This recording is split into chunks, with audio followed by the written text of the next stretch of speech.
আমরা খেলাধুলার মাধ্যমে আগামী 5 বছর পরে অলিম্পিকের সর্বোচ্চ আসরে আমরা যাতে আমাদের এই ক্রীড়াবিদদেরকে অংশগ্রহণ নিশ্চিত করে আমরা যাতে পদকের জন্য লড়াই করতে পারি। এবং সেই পদকের লড়াইয়ের জন্য ইতিমধ্যে আমাদের যুব ক্রীড়া মন্ত্রণালয়ে, আমাদের এনএসসি, আমাদের ক্রীড়া পরিদপ্তর থেকে আমরা অনেক কার্যক্রম হাতে নিয়েছি। এবং সেই কার্যক্রমের আরেকটি আমি ব্যাখ্যা দিয়ে আমি আজকে বক্তব্য শেষ করব। সেটি হচ্ছে, গত দুদিন আগেই আমাদের মাননীয় প্রধানমন্ত্রী বগুড়াতে একটি জায়গা রয়েছে প্রায় 20 একর, এবং সেখানে আমাদের ডিসেবল যারা রয়েছেন, আমাদের প্রতিবন্ধী যারা রয়েছেন, সে সকল ক্রীড়াবিদদের জন্য একটি আরাফাত রহমান জাতীয় প্যারা স্পোর্টস ভিলেজ নির্মাণ করার ইতিমধ্যে নির্দেশনা দিয়েছেন। আমরা দৃঢ়ভাবে বিশ্বাস করি যে পরিবারগুলোতে আমাদের প্রতিবন্ধী বা ডিসেবল বাচ্চারা রয়েছে, অনেক সময় আমাদের বাবা মারা লজ্জায় তাদেরকে বের করে না।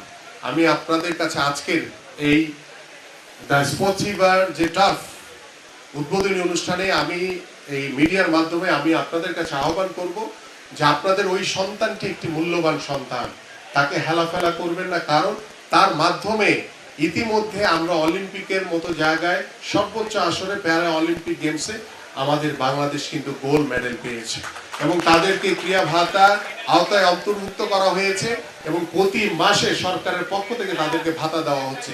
এবং আমরা আশা করি এই প্যারা স্পোর্টস ভিলেজ নির্মাণের মাধ্যমে ইনশাল্লাহ সারা বাংলাদেশের যারা ডিসেবল, প্রতিবন্ধী, যারা ক্রীড়াবিদ রয়েছেন তাদের জন্য একটি নতুন দ্বার উন্মোচিত হবে, এবং সেই দ্বার উন্মোচনের মাধ্যমে ইনশাল্লাহ আমরা সেই অসহায়, সেই লজ্জিত যে বাবা মারা রয়েছেন তাদেরকে সামনে এনে আমরা সেই সন্তানদেরকে দিয়ে ওই বাবা মাদেরকে গর্বিত করতে চাই।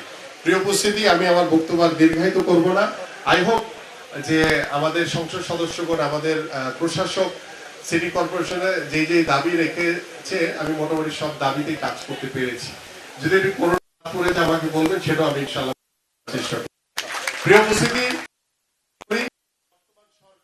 দল মত বিশেষে সবকিছুর ঊর্ধ্বে একটি সরকার। আমরা কোনো প্রতিহিংসা রাজনীতি না, আমরা একটি সহনশীল, আমরা একটি সুস্থ রাজনৈতিক পরিবেশ তৈরি করতে চাই, যে রাজনীতির মাধ্যমে আমরা সত্যিকার অর্থেই আমাদের জনগণের উন্নয়ন করতে চাই। আমরা ওই মানুষগুলোর উন্নয়ন করতে চাই যারা দীর্ঘ 17 বছর ধরে বিভিন্নভাবে নির্যাতিত হয়েছে, বিভিন্নভাবে ক্ষতিগ্রস্ত হয়েছে। আমরা সেই মানুষগুলোর পাশে, আপনাদের ভিন্নমত হতেই পারে, আমরা বিশ্বাস করি এই বিএনপি সরকার এদেশের জনগণের সরকার।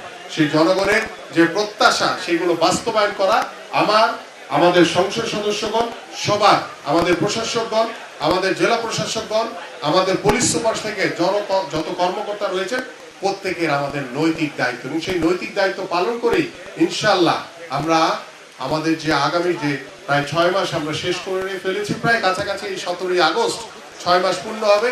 ইনশাআল্লাহ 5 বছর পরে আমার এই সংসদ সদস্যরা, আমরা আমাদের মাননীয় প্রধানমন্ত্রী সহ আমরা যাতে বলতে পারি যে আমাদের 4599টি ইউনিয়নে একটি করে খেলার মাঠ, 64টি জেলায় আমাদের খেলার মাঠ রয়েছে, আমাদের প্রায় 503টি যে উপজেলা রয়েছে সেই উপজেলাগুলোতে ইতিমধ্যে আমাদের মিনি স্টেডিয়ামের কার্যক্রম চলমান রয়েছে। ইনশাআল্লাহ আমাদের বিশেষ চাহিদা সম্পন্ন যে ক্রীড়াবিদ রয়েছে, ডিসেবল, তাদের জন্য খেলাধুলার ব্যবস্থা, এবং সর্বোপরি আমরা যেখানেই খালি জায়গা থাকবে সেখানে আমি আমার সংসদ সদস্যগণ, আমার জেলা প্রশাসক তার কাছে বিনয়ের সাথে অনুরোধ করব যে সেখানে স্থাপনা তৈরি না করে আমরা খেলার মাঠ উপযোগী করে দেই, যাতে আমাদের সন্তানরা, ভবিষ্যৎ প্রজন্ম, তারা যাতে মাঠে গিয়ে খেলতে পারে, এবং সেই মাঠে খেলার মাধ্যমে আমি আপনাদের কাছে বলতে পারি যে ইনশাআল্লাহ আমরা পরিপূর্ণভাবে আগামী 5 বছর পরে একটি মাদক মুক্ত সমাজ গড়তে পারবো।